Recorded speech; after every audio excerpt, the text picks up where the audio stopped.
G'day, Anthony James here for The Regeneration, with the stories and tunes that are changing the story, enabling the regeneration of life on this soulful planet. Oh, this is a good one today, a brilliant story of an album that launched at the recent Grounded Festival.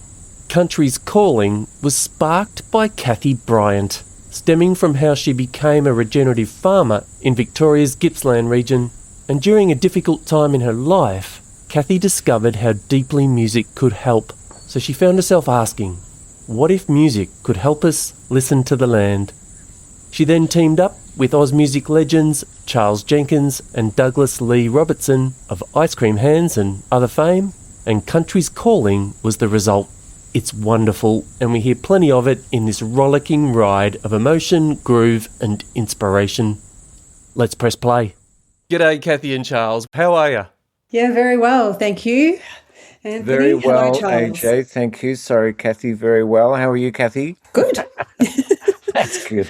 It's terrific to be with you both. I'm so glad we've got you both in here too. I'm so looking forward to it.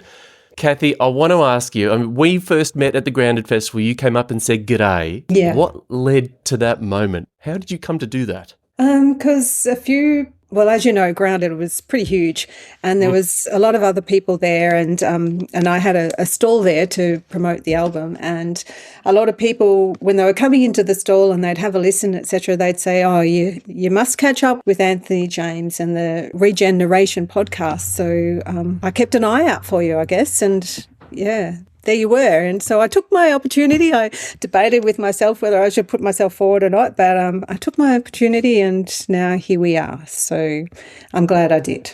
That's great, because I often joke to people that self-nomination can be the first criterion that cancels you out of contention. I know. Not always. And in this case, the fact you're reluctant probably says it all why we are actually still in the room.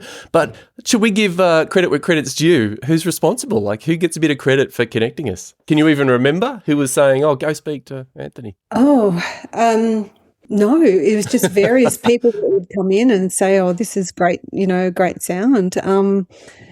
I think it was me. I had not heard of you, but somehow I thought I'll let Cathy know that AJ's just around the corner, and I sent that message out. I think Niels Olsen might have been one of the ones from Soil Key. So just sort of coming back. Yeah, he certainly, yeah. So Cathy, the opening of the album. It's funny. I was just talking with my boy about this as we were listening again this morning and bopping around. The opening of the album, it's one of those songs that the music's so up and about, but the opening lines tell you a lot about where this has come from.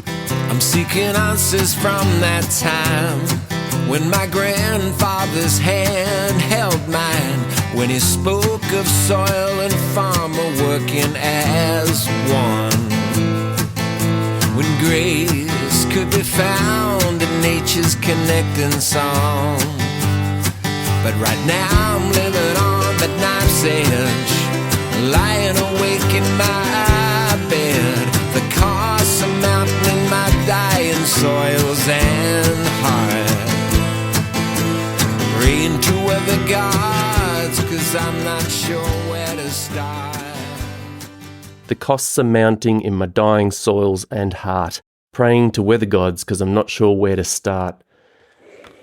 So those lines can pass pretty ephemerally, but there's obviously a lot behind them. I was thinking of my dad when I was writing those lines and the stress that he went through and not able to make a living off the farm, and his comments to me, as a kid and working hard, as all farm kids do, Cathy, the costs are just too much, and the stress that put on my mum and dad's marriage, and and the weather never seemed to be helpful, and that's only got worse. Like, the costs have got worse. So that's where that was coming from. My dad never used to sleep very well, and plus he worked night shift as well at the various at the livestock market at Newmarket. So that's where that came from. That's lived experience growing up on a farm. Yet you took it on all the same. I'm the eldest child. And I always wanted to help and felt, I worked really hard on the farm and did what I had to do, but I could never fix things for Dad. So, yeah. So that's where those lines came from. Yeah, and the ones before it that I didn't say, the opening verse refers to your granddad. He had a different way, and he seemed to find a way to connect and make it work in a way that you then have aspired to.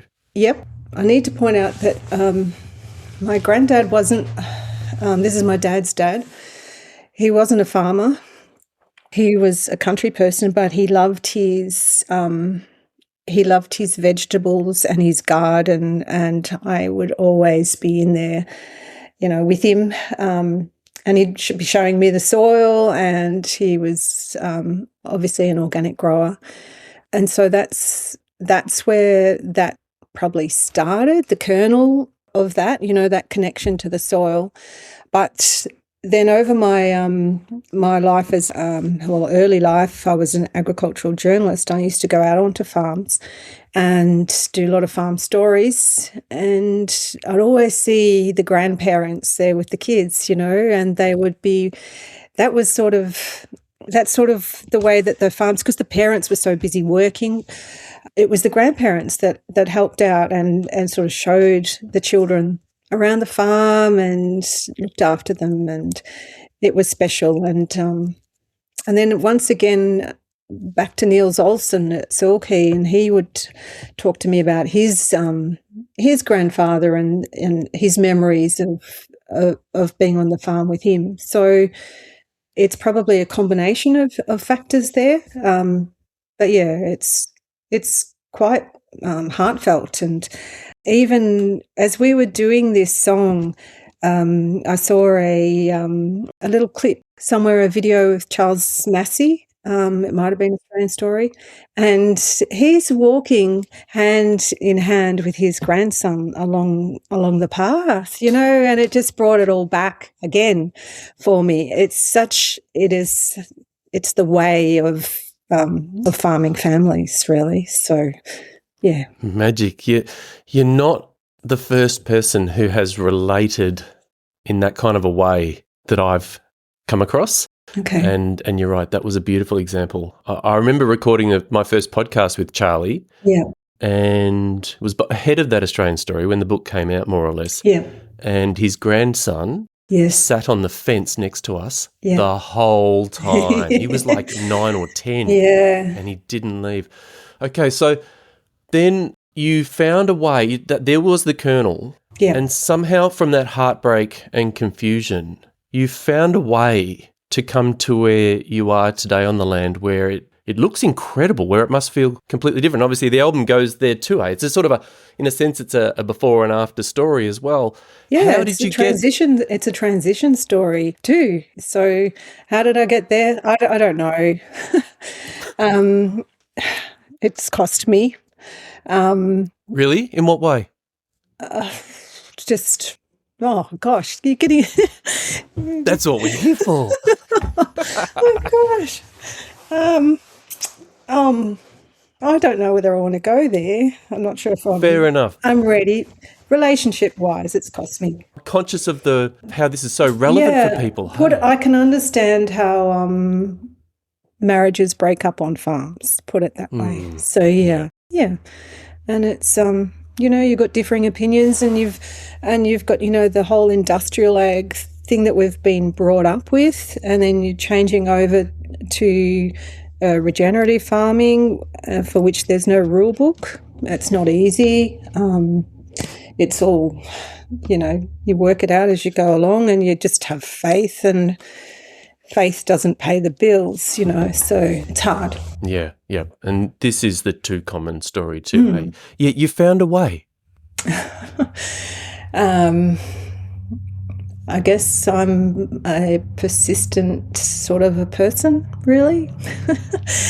And plus I had a good breadth of, I did a lot of research. I like to learn. So I did a lot of reading and a lot of research, and I had that early connection with soil through my grandfather, and experienced with my dad, where the farm he would sort of have to work it really hard. And so I'd seen both sides, and I knew I wanted a better side. And I knew I wanted to live in a place, like I wanted to work in a place that was beautiful and that brings joy and love and feeling. And that's what regenerative agriculture has done. And hopefully that's what's come through in all the photos in the booklet of the farm too, because that's a big part of it, that joy and that sense of well-being on your farm, in your workplace. Do you know what I mean? So yeah, and your home. Yeah, that's right. Yeah, Cathy, that's beautiful.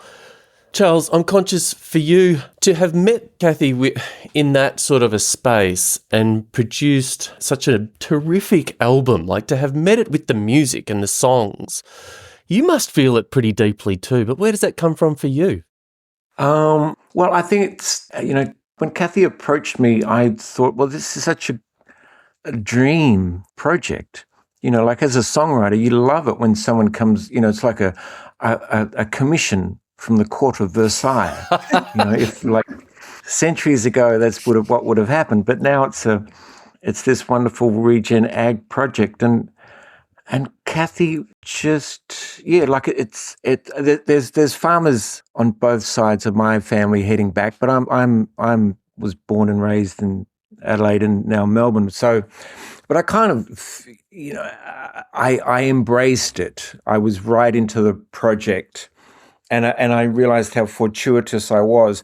And I realized in retrospect, glorious, how kind of naive I was as well. Because when Cathy first approached me, she said, how long will it take? And, I write a song for a local radio station here in Melbourne each week. And so she said, how long will it take? I said, how many songs do you want? She said, about 11. I said, well, it'll take us 11 weeks. 11 weeks. And dear listeners, it took slightly longer than 11 weeks. And a lot of that was my fault because I was faffing about, but also it had to do with Cathy, as she mentioned before, kind of I'm not sure exactly if she said it like this, but, she's pretty determined. And if she wants something in a particular way, then that's how it's going to be. And that's good as a dilly-dallying songwriter. That's good to have. So yes, it was an honor to be asked, and then the process began, and we tried a few different ways to get it going. But eventually, we got into this system where Cathy would present me with the lyric, and then I would do my best to improve that lyric with melody and harmony and rhythm and instrumentation. And I got our dear friend Douglas Lee Robertson in. He and I both play in a band together. And so I kind of knew what he would do with it as well. So I was able to kind of set it up, and I would come up with the chords and the melody on the guitar, and then send it off to Doug and know what he would be able to do to it, but never really know how beautifully he would be able to do it. So that's how it began. Yeah.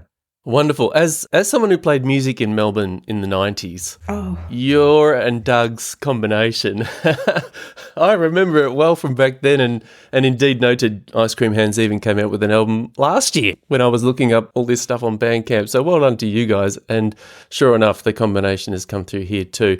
But how did your combination come up? Cathy, how and why Charles? Wow, okay. There's a bit of, I don't know if it's luck is not the right word, but something was looking after me. And I heard Charles sing one of his, or play one of his radio sketches songs on the ABC David Astor's 774 program. And I just fell in love with his voice for a start. That just sort of got me. But then when I started researching his background, sorry, Charles, pretty much every... This is news to me. This will be interesting. I was really impressed because I could understand every word. And if I wanted to get a message out, every word had to be understood. And so much of music, that's not the case. So that was important. I felt that his back catalogue, there was always that feeling of love and respect for nature and the environment, and just, mentioning the stars and the flowers and the water. There was that respect there already. I felt like he would get it, because this is a bit of a different project. I felt like we'd be on the same page. It took us a while to get to that page, but yeah, we were we were on the same page, and I just loved his voice, and he had the experience to put together an album. He had the relationship with Douglas Lee Robertson that would help bring it all together. Charles had all the bits I needed. I just needed to convince him to believe in me. So he did, and I think we've done something really great, and it's almost like we're three diverse parts that have come together, collaborated together, just like nature does. Do you know what I mean? It's like, who would have thought? And we've created something just like the life in the soil does. Or there are patterns here that I think have come through, and it's pretty special. So yeah. Very special. So I'm curious, Charles, when Cathy says, in essence, to believe in her, I did wonder if you had any reservations in doing it. And I don't say that because of you, Cathy. I say that because, I've even tried to do this with music, is to bring the themes to the music, but don't do it. I found some of the songs just came out all wrong, and it was so almost contrived, even didactic at worst. Like, it's hard to take these themes and make them genuinely work. Charles, did you have reservations? How was it for you doing that? Oh, no, that's a good question. I didn't have reservations. The first few songs that we worked on, we kind of worked closely on. So Cathy had a pretty good sense about how to construct the lyric. So it's just a couple of things that I have to say to every lyricist, and Cathy caught onto it much faster than anyone else, that when you are constructing a lyric, you need to follow a particular pattern, so that each line, particularly early in a song, each line is of a similar length, and it's kind of like you don't count the words. It's the way you arrange the accented and non-accented syllables, and then you try and keep that as tight as possible early, and then you can kind of move that around a little bit. So Cathy caught on to that very, very quickly, and I've got people I write songs with for 20 years, and they still don't kind of understand the essence of upholding the melodic rhythm, which is basically all that we're doing here. And so the fun part for me was trying to find, so eventually we got into this routine where Cathy would present me with the lyric. And so that's like, so I would just imagine it's the singer at the front of the stage with the lyric there, and I've got to provide the backing, the setting in which the singer is in, and then attach a melody to it. And so that's the way that the chords for me operate. They kind of, it's like the lighting and the scenery behind the actor at the front of the stage. And in a song like that one that you mentioned, the first one, Pass On a Better Farm, there's joy and apprehension in the same lyric. So you need to find a balance there in tempo and in rhythm and in melody and in chord construction that enables both of those emotions to be able to be presented in a believable way. It's believable on the page. So it's just trying to find that, and that's not hard. Like it's a great joy to be able to do it. What I mean by it's not hard is that all it is time you just spend, and so that's just me sitting on the couch playing the guitar. There's worse things in life I could be doing. So that's perfectly. And so you mess around with it, you see if it works, you come back to it the next day, you send it to Cathy and you hope that she likes it, and if she doesn't, then you put that aside for another song and you go back to the beginning. Because the other thing that I have to say is that there's a wonderful Leonard Bernstein quote with regard to lyric, and he says, there is rhythm in the word rhythm and melody in the word melody.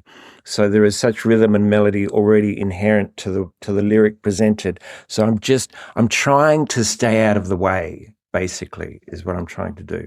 Oh, Charles, this is what every other farmer will talk to me about who's on the path Cathy's on. You're trying to get out of the way and let the world talk and listen. And this is at the heart of so this is interesting. I mean, it's the heart of why it's Country's Calling, right? It's the name of the album. It's the heart of why you did this, Cathy, and how it's come about. Yes. Fascinating to hear this parallel process in the arts, but it dovetails perfectly into something I wanted to bring into the conversation because I'm feeling it. I wonder how much it's present for you guys, perhaps particularly as the artist, Charles, I guess. I don't know. That the parallel between the artist's path and the farmer's path in this current moment where incumbent, the get big or get out whole thing that farmers struggle with, that's bled them from every angle for, that generation or two that Cathy's talking about. Yeah. And that it's not, for most farmers who feed us, it's not viable. They don't make a living. They have to do other things. All the things Cathy's talked to, you can map on to a lot of artists. And yet also with artists, there's these other, Bandcamp, there are these other ways and means now that we're looking to get grounded, get back to community, get the vehicles, if you like, that we can reach community and forge livelihood again without needing to work other jobs and all that sort of stuff. Do you feel that parallel? Myself, I suppose the parallel that comes to mind is that I'm writing songs for an audience, and I'm not kind of writing them. Oh well, hang on. When I'm writing a song, I'm imagining an audience, but I want to kind of don't want to kowtow to what they say. I want to use their presence to make my song better, kind of thing. I want to, if I want to make them cry, I'll consider how can I make the audience weep, kind of thing. If I want to make them laugh, how can I make them laugh hysterically? So I've always thought that it's going to sound obvious, but songs are written to be performed.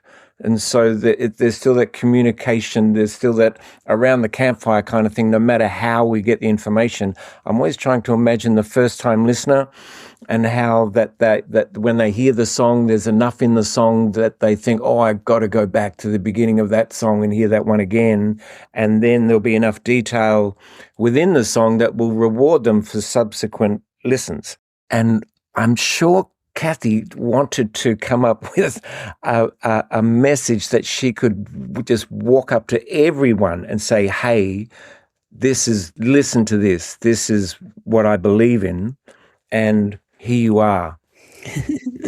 And I feel like as I hear you, I hear the farmer growing the food for us. And I could almost use similar words. Yes. And Charles he doesn't just write songs and sing songs, like he's got lots of strings to his bow, which farmers, they have to do as well, and to be viable. The smaller farmers, family farms. Charles teaches farmers. A lot of farmers have either teachers or nurses as their wives or or partners. So yes, there are those parallels for sure. And the other thing is farmers, music and art, it's all creative. I think inherently farmers are creative. Yeah. The only way family farms have survived over the last couple of generations is to be creative and try different things and have a go, and which is hard and energy and time consuming, just same as for artists. So there definitely are parallels there, and I'd like to think regen ag is a different way forward for farmers and has hope. Bandcamp, maybe, I don't know, is the way forward for musicians. I'm sure there's more to it than that. I don't know enough about it, but there has to be a way that musicians get paid better for what they do. Right on. Because they're a vital service for the well-being of the rest of we humans. Without them, we're stuffed. Yeah, and again, you could use the same words to describe farmers. Yeah. And just like you started off by saying you and your son were bopping around to the song, to that first song. Well, that's credit to Charles. He's turned that song into a beautiful, boppy, happy song that it still gets the message across, but it's enjoyable and it brings joy to you and your son. Well, that's a really special moment that you've just shared this morning. And so if we didn't have people like Charles, that we wouldn't have that. 100%. And it's why I think you were led to me, because I've had to integrate that into the podcast. for me the whole way along. That it has been integral to it, but I guess not in a entirely explicit way a lot of the time, but this is offering us a chance to really go at it. Yeah. And it does speak to how, I mean, not just artists and farmers, but so many First Nations too. Like, Yes. there's scope for joining up, Yes. being in the same boat to a large degree. But quite often, like in my lifetime, who would think of artists and farmers in the same boat? Probably not many. No. So, but yes. Yeah, that just goes to show, the opportunities in the world. If where diversity exists, crazy things happen, and that's what's and the good crazy things, and we make our own path. And when there's diversity, we have lots of opportunities to follow different paths and to do different things. And when there's no diversity, we're sort of stuck. And that's where farming is at the moment, I think. That's why diversity, I think more than carbon, really, diversity is far more important in regenerative agriculture. So couldn't agree more, and across the board. Yep. I mean, by definition, really, we're supposed to be getting out of silos, not into other ones. So yes, yeah. So much more to say about that. But it's worth saying that, yes, and I'm sure Charles and I could have a whole other, maybe we should, podcast about what's coming up in music. There is so much coming up in music to not have to stuck with Spotify and the like. Yes, and we'll never go on Spotify. So right. I hope people can put in the effort. I know it's a little bit more difficult. It's not as easy to go onto Bandcamp and download it through Bandcamp and make that little bit of an effort. But Spotify is like industrial agriculture to me. So good parallel. Yep, and there are other prospects coming up too. So we're finding ways, and the more we can back them in, the better. So, Cathy, just to stick with you for a moment, we talked a bit about Charles and how he came to this, but how did you come to be a songwriter? I didn't. Charles made me a songwriter. I was a farmer. So did you write poetry when you were a school kid or something? No, of course not, no. How did this happen? I don't know how it happened. I really don't know. I just, Charles held my hand and the farm showed me the way, and I just want to be really woo-woo. I just followed my heart, and I knew about regen ag, and I was living regen ag, so it was all there. I had to let it come out, and lucky for me it did. And lucky for me I had someone like Charles, on my side and believing in the project, and it just happened, and we just kept putting our best foot forward, like one of our songs, and we got there in the end. And it's almost, there's another parallel. There's just, when you get into this sort of way of thinking, there's so many patterns and so many parallels through here. We just one step at a time, and over 3 years we got this project done. And that's about the time that's required in the transition too, to go from industrial ag to regenerative ag. And it's just one step at a time. You just do a little bit and a little bit and a little bit, and you don't have to be perfect all the time, and you get there. So that's why, that's another great song on the album. I love that song. So, and I love what Charles and Doug have done with the steps. If you listen to that, they've got that lovely little tingle and the beautiful music, and that counts all the steps, 3 to 7, including context. Every farmer has to consider their own context. Really important. I love doing that song "Best Foot Forward," AJ, because there was it just felt like there's certain songs that are country and certain songs are a bit rock and roll or folk or whatever, but this one felt like I was in some early 1980s new wave band out of Manchester or something. Yes. And I just love the opportunity that it had.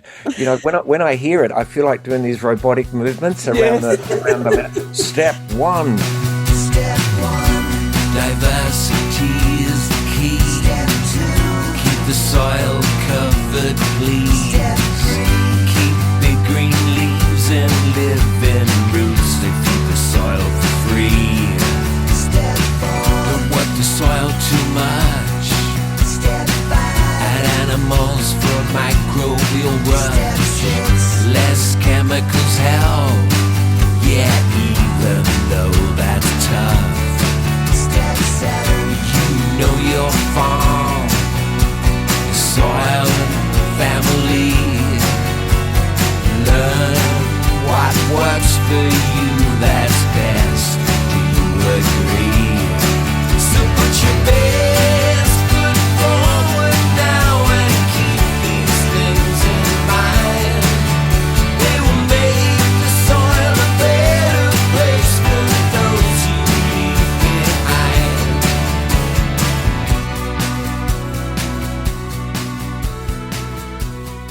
And Doug, and because I know Doug, and I knew that he would embrace that kind of thing and make it better. But it's all about finding, as I said before, the right background, but the right kind of vehicle for whatever is being said. Like that was the thing that would take me a little while and I have a few different goes at figuring out the best way it could seem is, it's Aristotle. I'm sorry to drop Aristotle on you, but everything in unity.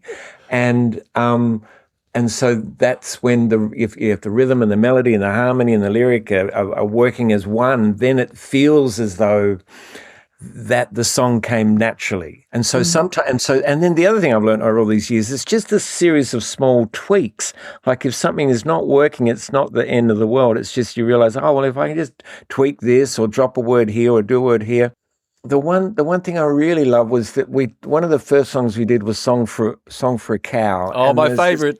Right. There you go. That's Charles's favourite song as well. And we've had these discussions all the way through. And Charles said, no, it's the cow. And I said, no, it's House on a Better Farm, or it's the Soil Song. And Charles has loved that song all the way. That's the best thing you could ever say, Anthony. Nothing I can do until I get this done. Nothing I can sing until I get this song. The song for the cow. Time she took a bow. It's time to redress the bad press that she gets. Nothing I can write until I write this down.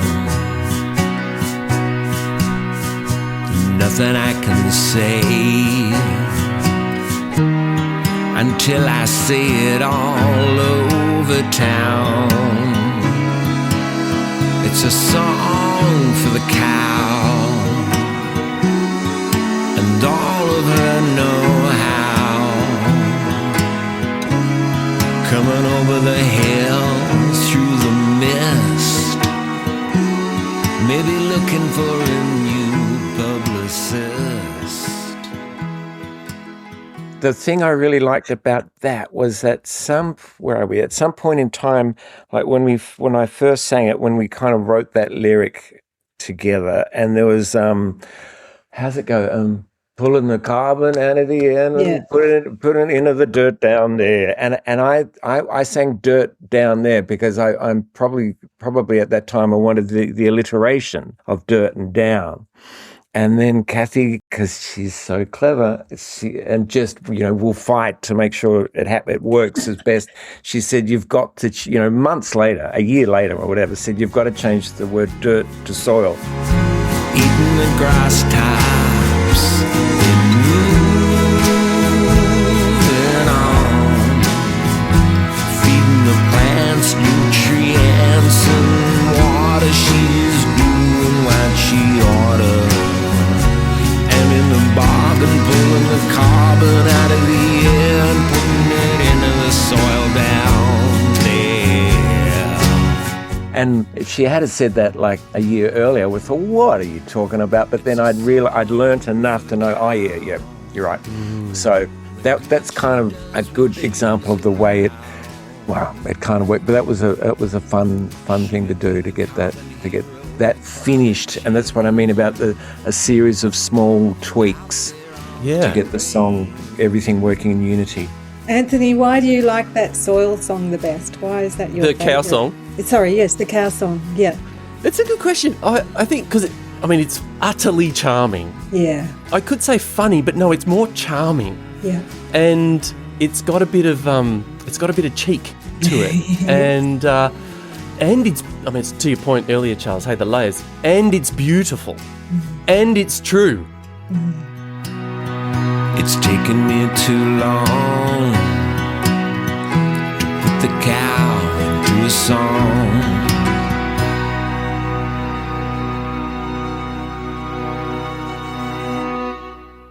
And I guess it's something I've learned too as a, not someone who wasn't near ag, but just over the last 10 years with the podcast is to come to love cows. I mean, if anything, I used to curse sort of the enclosure phenomenon, right? I wanted to get out and get to know my country as a young guy and was annoyed that it was all fenced up with cows. And yeah, looking barren to one of your other songs, which by the way is my second favourite, Bare Ground. And that's just because it's got an irresistible rhythm, by the way. The Bare Ground rhythm, you cannot not move to it. And bare ground, one of the worst things, one of the worst things going around. Bare ground, it's destroying our lives, creeping up slowly without a sound. And bare ground, oh, it's on the run, baked by the sun. It's heating our land. And bare ground, we are burning, cooking ourselves. It's not what nature planned. Can you feel the heat beneath your feet?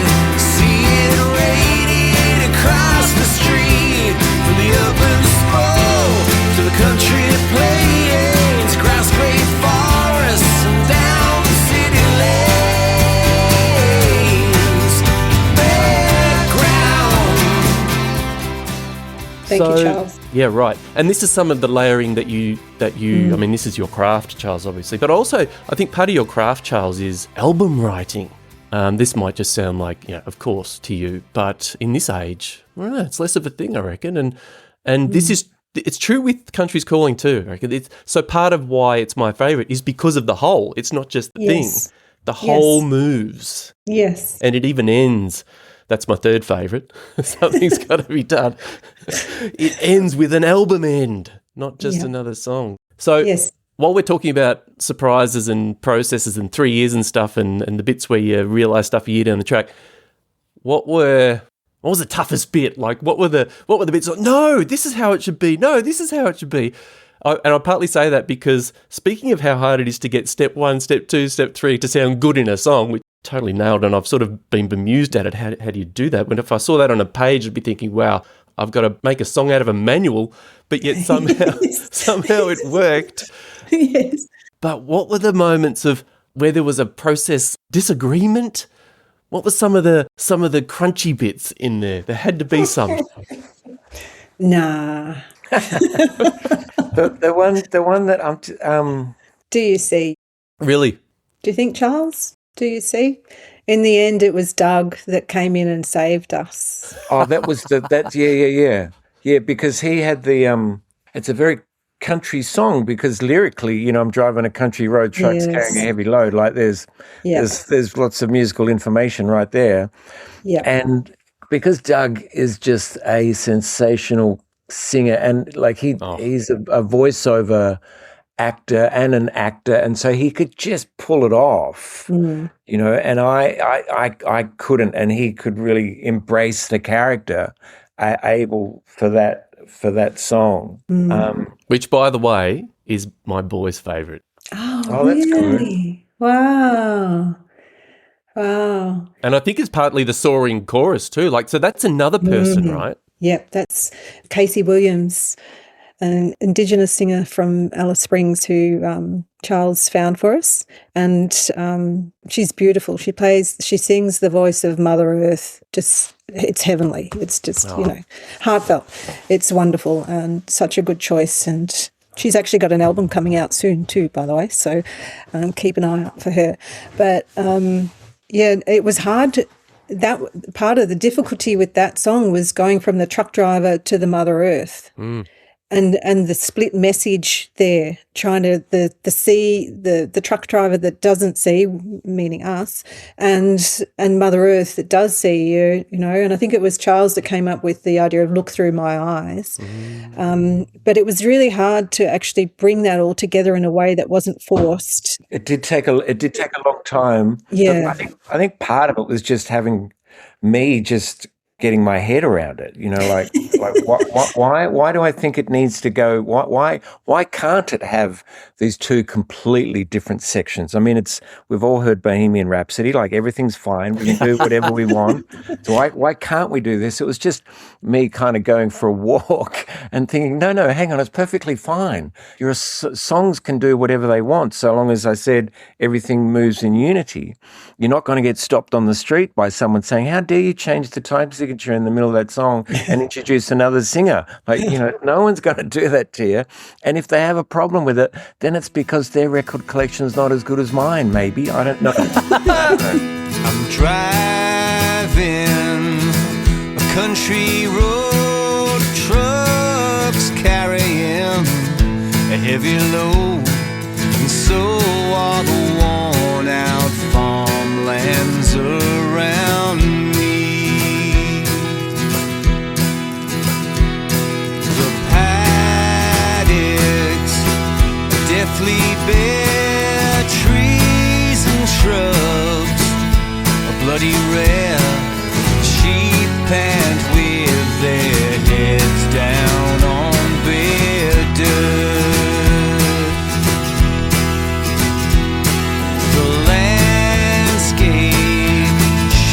Grazing scars, our dying earth looks like Mars, and the voice of Mother Earth rings in my ears. Do you see what I see when I look through my eyes? I'm naked,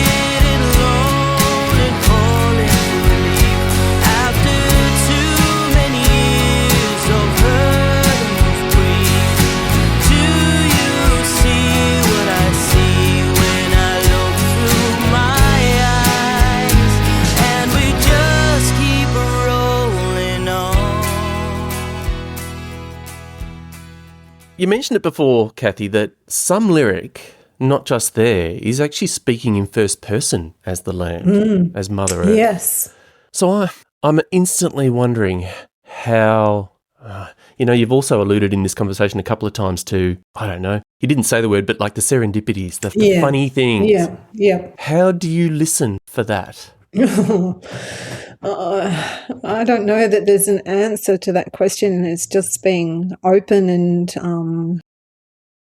Charles talked about going for walks. I would go for walks down, my laneways and through the farm, and I'd do silly things like I'd pick up worms that were on the track of a morning, because it had come out wet, and I'd put them over onto the side of the truck so they didn't get run over. And I don't know, you listen to the birds and you just feel the trees and the plants and the shrubs and everything around you, the life around you, and it just comes. I don't have a better answer. I don't. I'm sorry, I don't know. It's good. It's good. I think, AJ, like, why should it just be the romantic poets that just to be, that get to be the babbling brook? Like we can all do this. One of my and I love the fact that where my name is soil, don't call me dirt. Like, I love the fact that it's the earth singing, the soil singing. And one of the earliest ones we did, and one I just if I can be so bold, is to just admire for its ability to get so much across without it to me it's still really beautiful and entertaining, is that diversity is the dream, or it's let me be the field that shimmers like a sea, let me be the grass that sways towards the trees, like let me be. Like, that's just a wonderful poetic technique to have that at the beginning of the line and then fill in the image at the end of the line. Let me be the field that shimmers like a sea, Let me be the grass that sways towards the trees, and let me be the clover, and let me taste you all over. Let me be the land that smells of diversity. Let me be the reed warbler, the black cockatoo. Let me be the owl and the bat and the Jackie Winters too. This habitat's yours and mine. It's here we live and dine. Let me be one of the many and not the dwindling few. And you got your dreams and I got mine. And beautifully they can combine. Together you and me, independently.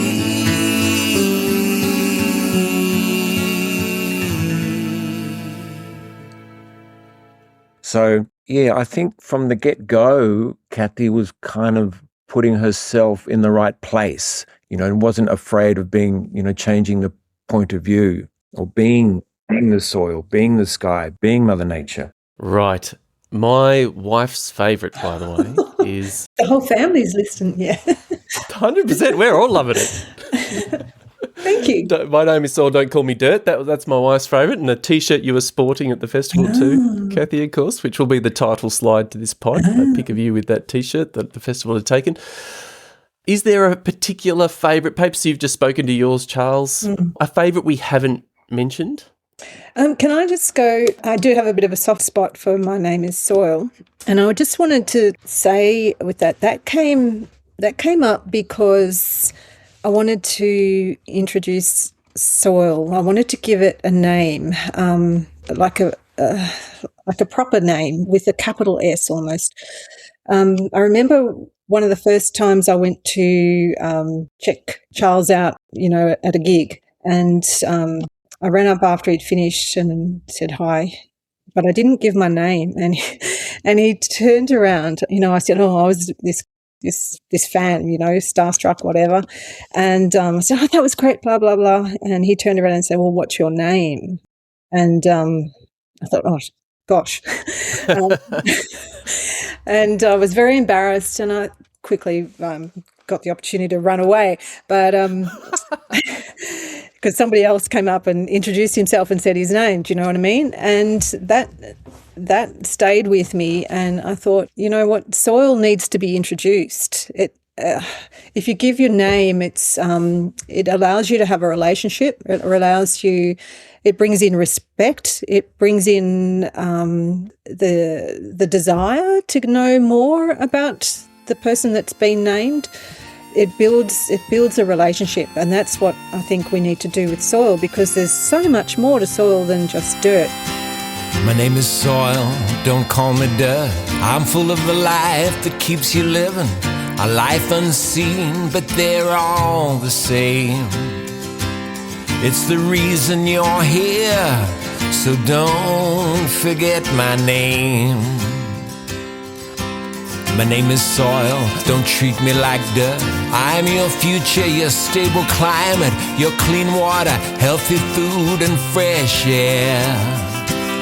But not when I am dead, made sterile and bare. My name is Soil, don't call me dirt. I give the good food that you need to eat, your happiness and health and strong immunity. They rely on the microbes that live within me. I've become hard and compacted when I use used to be soft. I was once packed with carbon, but half of that is lost. I used to hold nutrients that now flush out to sea. I used to store water, now the land is dry and thirsty.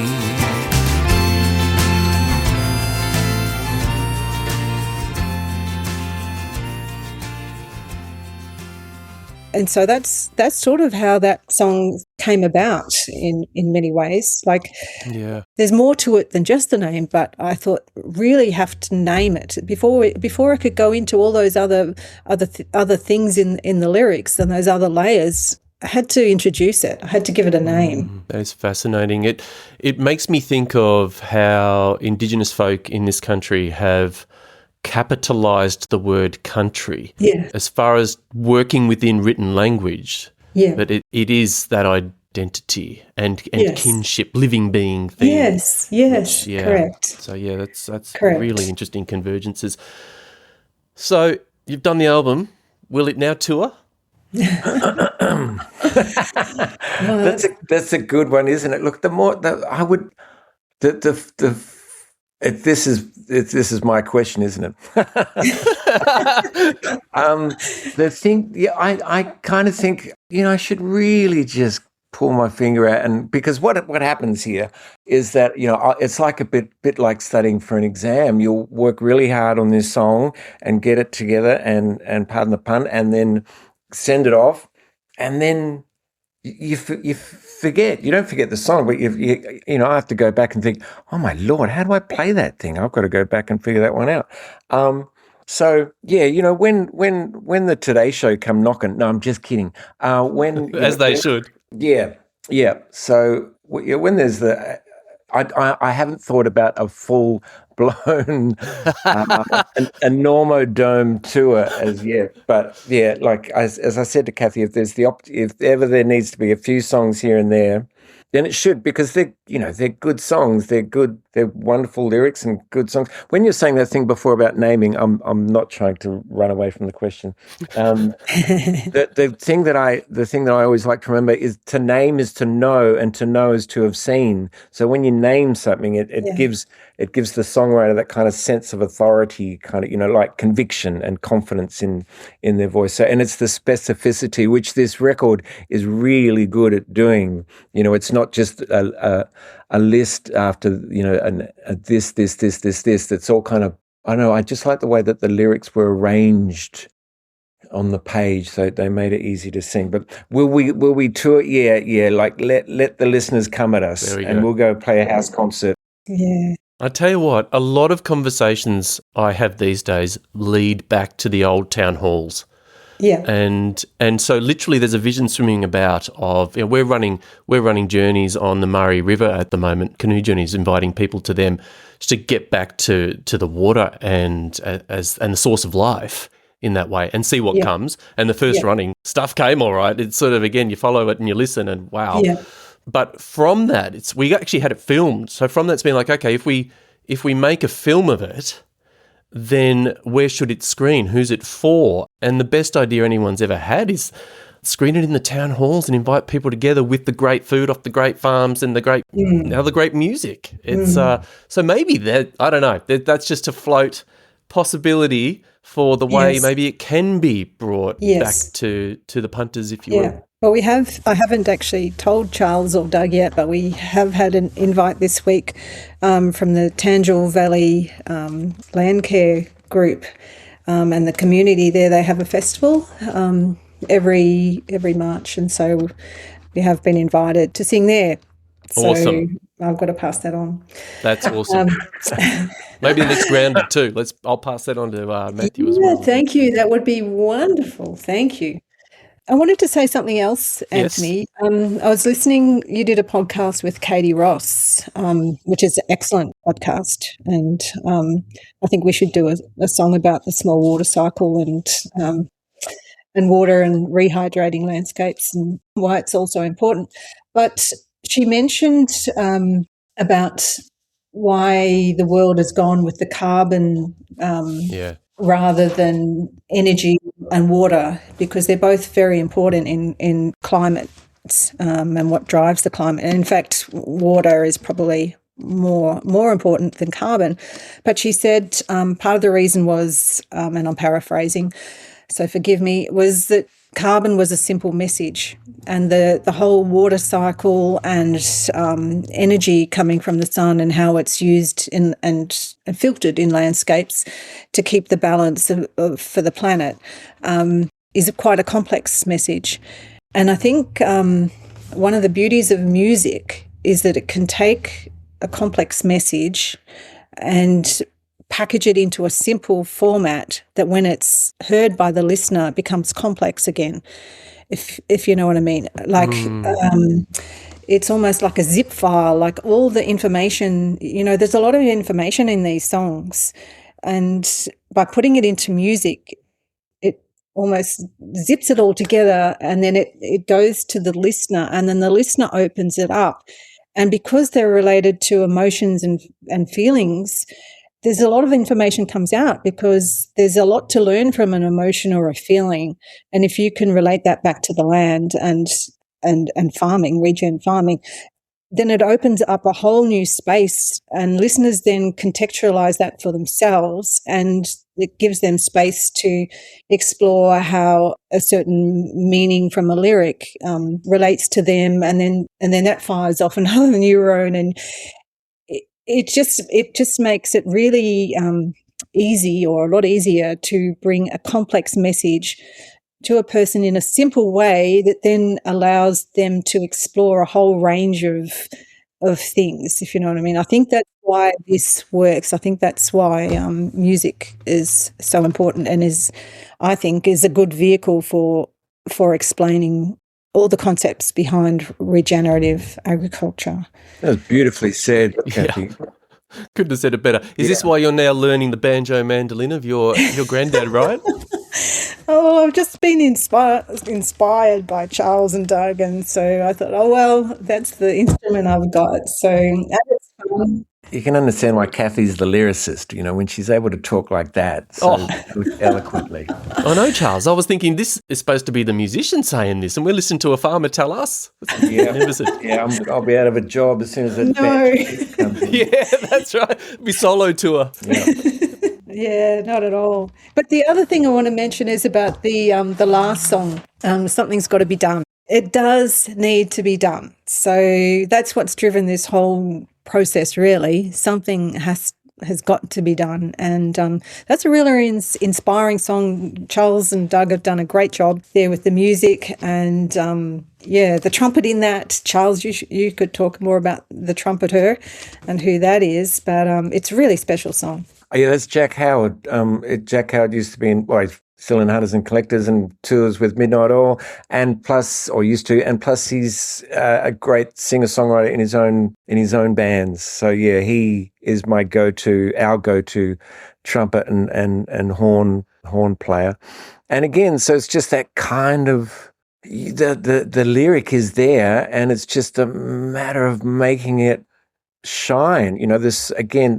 So much information in the lyric. And I want to say how when people go to Bandcamp, they can listen to these songs, I'm pretty sure, Cathy, yes. 2 to 3 times before Bandcamp says, give us your coin kind of thing. Yep. So they are able to fall in love with it and then pay a small fee to access it all the time. So, that's again, it was just trying to seem as though the lyricist, the lyrics and the music and everything just fell from the sky, even though it took us months of work to make it seem that way. Totally done that. Well done to you both. And a portion of sales go to the Bionutrient Food Association. Hey, Cathy? Correct. Yes, because I went to the first Grounded in Tasmania and heard Dan Kettridge speak, and I thought, wow, that's if you can get the consumer pull through, that's critical. Do you know what I mean?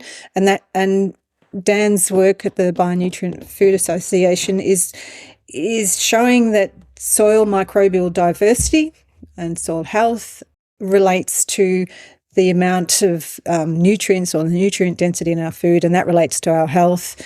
And so I figured, well, his work needs to be supported, and why not with this. You know, he doesn't get government funding, as far as I'm aware. It's a lot mainly through donations and what he can raise, and it is so critical to the earth as a whole and to our health. And I wanted to support it. It seemed a logical thing to do. Wonderful. I spoke with Dan at the second Grounded in Western Australia, yes. over our side of the country, with Matthew on stage. It's on the podcast. It was one of the funniest conversations I've ever been a part of. I'll have to go back and listen to that. It's worth listening, Yeah.